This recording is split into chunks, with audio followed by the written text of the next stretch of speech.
Hey folks, Galen here. Before we get started, I wanted to let you know that our 2025 Project Manager Salary Survey is now live. We use this survey to help PMs all over the world get the info they need to get a clear sense of their earning potential. By adding your story to the survey, you're contributing to valuable research that will give you and our entire PM community better pay transparency as you progress through your careers. And once the results are in, we'll send you the full report. To participate, head on over to thedpm.com/salary2025. All right, on with the show.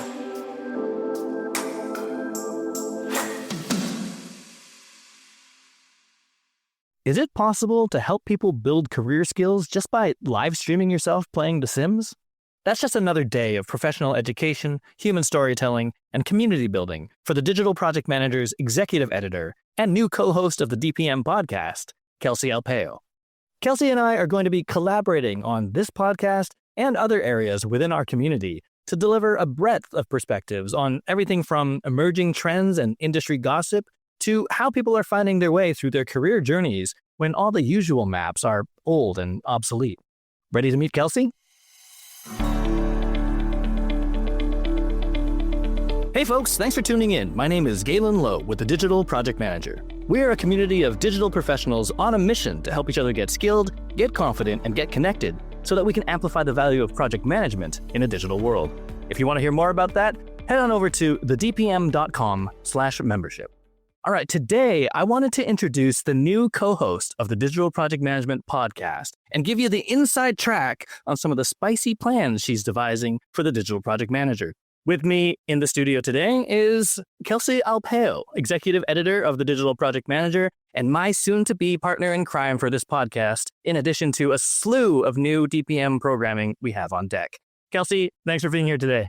Thank you for having me. I'm super excited. I'm going to get into it in a little bit about sort of what you've been doing with the Digital Project Manager, but can I just say I'm excited to have you be a co-host on the podcast. We'll talk about what's going to happen, but I just think that, it's 2025. We want to get as many different perspectives as we can from the digital project management world. We want to talk about the industry. There's so much going on. There's so many people to talk to, and I appreciate the help. Yeah, absolutely. No, I'm super excited to dive in here. I thought maybe I would just start with one hot, spicy question, which is, who the heck are you and what are you passionate about? And why should anyone listen to what you have to say? No pressure. Oh my gosh. Yeah. Very, very hot question. Well, you did already a great job of introducing me. So I'll dive right into what I'm passionate about. I think in the context, at least of what we're talking about here, I'm passionate about lots of different things. But when it comes to DPM and the work that we do, I think the thing that probably drives me the most is this idea that I don't think anyone should be miserable at work, which is not by any means a new idea. Like the bar is on the floor pretty much. But I just think that people should enjoy the work that they do. We spend so much of our lives at work, so much of our time thinking about our careers, how we want to build them and grow them. And I've found a lot of joy in making things that help people do that and help them navigate their careers and navigate that really confusing and sometimes like lonely world of work. And yeah, I hope to keep doing that here.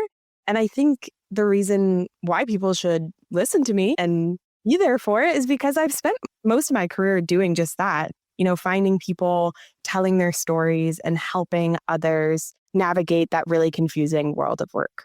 I love that. And you know what? It sometimes needs to be said because I think it gets taken for granted. It's like, like having a bad mattress. Like, I think there's like multiple generations of humans who are like, I guess that's just how it is. Meanwhile, you spend so much of your life on it, right? And you're like, wait, this can be good. I can get a Sealy Posturepedic. Exactly. I can be a different temperature on one side of the bed than the other. Like, this is amazing. And I think we do that with work so much. We're like, work, by definition is hard and miserable and like it's a slog. You know what I mean? Right. And I love that idea that like doesn't have to be. And by the way, even in our like project management community, especially in the DPM community, we see this so much where it's like, okay, yes, this is just the way it is, like unreasonable timelines and, client requests that we have to say yes to, even if they are absolutely silly. And we just kind of accept it. But yeah, I love this idea that, everyone has their story of how they're navigating and that helps other people navigate their careers as well. Exactly. Yeah. And I mean, there's always going to be parts of work that are hard. Like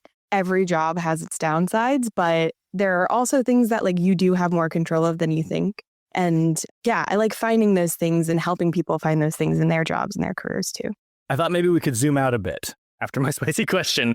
I mentioned it at the top, but you've actually been the senior editor for the Digital Project Manager for almost a year. Mm-hmm. You write the DPM weekly newsletter, which goes out to, I believe, somewhere between 12 and 20,000 inboxes. I've lost track. Yeah, I think around 20,000 now. Boom.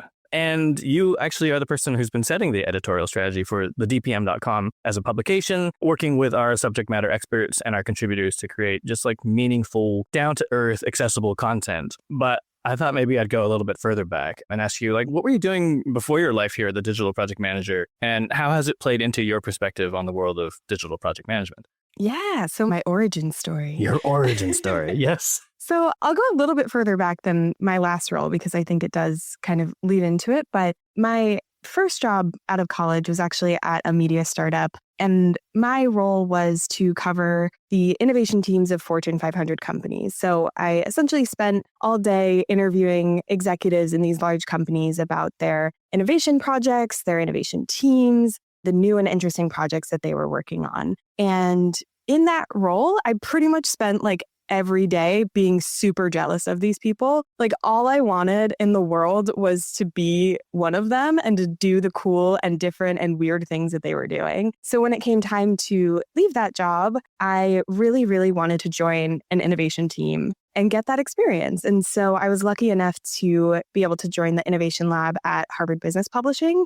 And in that role, I spent a lot of time experimenting with different content formats and platforms, all with the goal of creating new audiences for the publication. So we experimented with everything from AR and VR to generative AI. I even streamed on Twitch for like 6 months, which is super weird and was like the funnest I ever had at work. Our goal there was to like figure out if we belonged on the Twitch platform, which we did not, but it was really, really fun and gave me a lot of good experience about, leading a digital project and exploring a platform and figuring out how you actually, get from point A to point B to make that decision. And so, with that role, when it came time to move on, I knew that I wanted to continue creating things that helped people at work. And so, when I found an organization, BWZ, that has this mission of helping people win at work, and then more specifically, the DPM, like wanting to help people in this really hard and complicated role,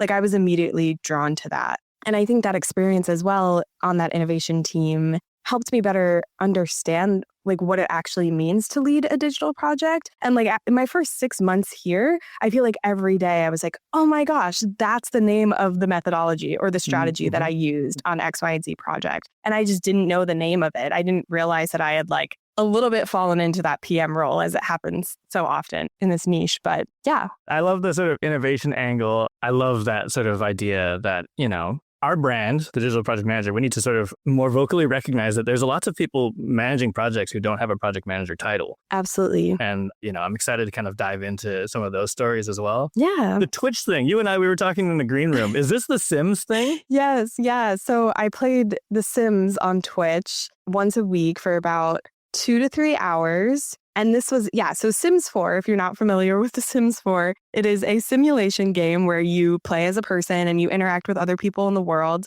And there's like a specific expansion pack for this game where you go to work with your sim. And so my sim was a scientist and I went to work with her every day. And you could do things like ask your coworkers about their salary. You could hire new people. You could fire people. You could have a meeting with your boss. And so basically, for these like 2 to 3 hours I was live streaming, I was basically following this sim to work and at the same time talking about the things that she was doing and the lessons that could be learned from that for the people who were tuning in and watching. And this was specifically for early career professionals. So we could be a little bit kind of, talk about those early career challenges that you might face. But The Sims was kind of the backdrop for that. It was a lot of fun. I also love The Sims in real life, so this is like a dream for me. Like, you do not understand. Is there like a project manager job role in this work expansion pack?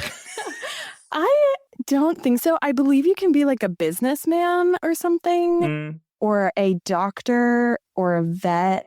You can also be an entrepreneur. Like, you could run your own like bakery or something like that. But I chose scientist because The Sims is such a weird universe. Like aliens exist, like all of these weird elements that they made up exist. It's such an interesting game. I love that. Taking it back down to the studs, I love that idea of like early career practice. You know what I mean? Where it's like, I'm hearing a lot from the younger generations that, like their world of work is different than every previous generation's world of work. And like some of the things like, the water cooler talk or like, the sort of organic, in-office networking or finding a mentor or things like that are just not things that either A, are the same or B, they feel prepared to do. Right. Because maybe they spent most of college like remote. Right, actually, exactly. Or, they've never met their colleagues in person. They're working for a distributed company. And just that notion of being able to be like, cool, like, let's talk about some of the conversations you have with people at work. Yeah. And how you can kind of navigate your career and just like etiquette, I guess. And also maybe aliens and new elements. Like, yeah, what to do when you encounter an alien at work. Exactly. We might not be that far away from that. Maybe not, yeah. Actually, probably a good segue. So I mentioned it at the top, but in just a few weeks, you'll be stepping in as the co-host of this podcast, the Digital Project Management Podcast. I was wondering if you could just tell us like what kind of guests you'll be talking to, what kind of topics are you going to be covering? Yes. So I'm super excited about this. And just in case anybody out there is nervous, Galen, you are not going anywhere. You will still be on the podcast. It would not be the same without you. But yeah, I'm excited to be stepping in to kind of take over the conversations that we're having about PM careers. So everything from the job market to layoffs to promotions to freelancing, like you name it, we're going to tackle it. But also things like industry trends. We'll talk about upskilling, pretty much all of the things that will hopefully help our listeners continue to win in their PM roles. And so in terms of guests, we're looking at PM experts, practitioners, recruiters, people who will be able to give advice that will help all of you grow in your careers and people who themselves have really great career stories to tell. Boom. I love that. I like that you mentioned recruiter. Yes. I think that's really clever. Just like kind of seeing the role from the other side as well, I think is really important. And the big thing that I'm kind of picking up that I love is like the storytelling. There's all these stories to be told about, project leaders and their journey, and also other industry folks and their journey, and how it all sort of stitches together into this ecosystem that is our industry and where it's headed. Yes, exactly. That's super exciting. I love it. And for folks, I'm not going anywhere. Sorry. But when can people tune into your episodes just in case they wanted to safely avoid mine? Oh my gosh. They'd be doing themselves a huge disservice. But yeah, we'll be publishing every other week in the main DPM podcast feed. So you'll be able to find us wherever you're finding us right now. Boom. And punchy, long-winded like Galen, or... No, we're going to be going for pretty short episodes. We want to kind of get that advice out there and get you on your way. Love it. You're someone who is very community oriented. You're an innovator. If folks have ideas of like topics to cover or people to have on your show, how can they get in touch with you? How can they get these ideas to you? Yes, please. I would love to hear everybody's ideas. You can reach out to me on LinkedIn. I'm the only Kelsey Alpaio out there. So if you search me, you will find me. And otherwise, if you do subscribe to the DPM newsletter, that comes directly from my personal email address. So if you reply to that, I actually get it directly into my inbox. So also feel free to email me. And yeah, I would just love to hear from anyone, whether you have an idea, whether you want to be on the podcast. Yeah, shoot me an email. Send me a message on LinkedIn. I'd love to connect. Boom. Love that. I'll link that in the show notes as well. You are the only Kelsey Alpaio. I am. I actually found there's another Galen Low, and I was like, oh man, No I gotta way. actually connect with my other on LinkedIn. You should create a club. There you go. Right. You did mention the DPM newsletter. Yes. I wanted to maybe just close out with a silly question, but even a personal curiosity. You send every week, and folks who are familiar with the newsletter will know that you also make a song recommendation every week. Yes. And I wondered, can you just level with us? Like, do you pick all the tunes? What is your process? And even regardless of all of that, like, what is your musical genre of choice? Oh my goodness. Okay. So you're definitely calling me out a little bit here. So I have been sending the newsletter for about 6 months now. And I will be honest, most of last year when I was sending it out, I was not picking the song because I would get to the end of the newsletter and I'd be like, oh my gosh, I just wrote this whole newsletter. And now I have to go find a song that I think everyone's going to like. And what if they judge me for my music taste? So most of the time it was our editor, Nuala, and our marketing person, Jason, who were picking the songs. And they did a great job. They have excellent music taste. But I was feeling kind of bad about about not picking the songs. So I decided as of January 1st this year, I would pick all of the songs this year. So if you have been getting the newsletter over the last few weeks, or if you subscribe, that song will be one of my choosing. Yeah. I will say choosing the song is actually one of the most stressful parts of the newsletter. Like I go through like 3 or 4. And so what I started to do recently over the last like 2 weeks, like I've only been doing it for 4 weeks. And then after 2 weeks, I was like, this is too much. So for the last couple of weeks, I've just been like putting whatever song is playing while I'm doing that part of the newsletter, that's going in the newsletter. So we're trying to streamline things here, trying to get more done. But yeah, that way too, it's like actually something I'm listening to. And then, it's a personal relation to me. But I will say in terms of genre, most of the time it's like indie rock. I really like 80s pop music or like sad girl music, like Phoebe Bridgers, that kind of thing. But yeah, it's kind of across the board a little bit. But yeah, what about you, Galen? Do you have a genre that you like? Oh, like there's a lot of like Canadian punk and screamo that I don't really tell people that I listen to. But like, yeah, I actually have quite aggressive music taste and like, darker drum and bass. So yeah, I was never allowed to do the song pick when I was sending a newsletter. I was going to offer a guest spot for you, but now I'm questioning it. I might not be able to. If I do, it's going to have your name on it. You do get a really good response, though. People actually like reply and they're like, you know what? That jam helped me through my week. And music is obviously part of your process. I think it's really good. And we did actually, I think, last year, we published a Spotify playlist, which was the DPM 2024 playlist, all the recommendations, all, 50 odd recommendations from the newsletter and probably more. And I look forward to this year's Kelsey Alpaio 2025 DPM Spotify playlist. So stay tuned for that. Stay tuned. Anything else exciting outside of the podcast that's on deck for the DPM that you wanted to tease? Yes. So most of our listeners have probably heard about our salary survey for 2025, but the results of that are going to be coming out shortly. So definitely keep an eye out on your inbox and on our website for that. That's going to be a big deal. Love that one. And honestly, like it's always a topic of conversation. Ties into what you're talking about with career. Yes. The ranges of compensation are very wide and varied for project manager roles. And we had some really good, like I've seen the participation just really arc. So we have some really good data. I'm excited about that. Me too. Yeah, I love all things salary transparency. That's a topic I could talk about forever. Boom. Awesome. We'll have you back on my show. Ooh, yes. I love that. I'm really excited what you're bringing to the table. I'm excited to have some of the conversations that you've got planned coming through this podcast. And I'm excited to have you more involved in the community. Me too. Yeah, I think it's going to be great. Shared excitement. There you go. All right, folks, there you have it. As always, if you'd like to join our conversation with over 1,000 like-minded project management champions, come join our collective. Head over to thedpm.com/membership to learn more. And if you like what you heard today, please subscribe and stay in touch on thedigitalprojectmanager.com. Until next time, thanks for listening.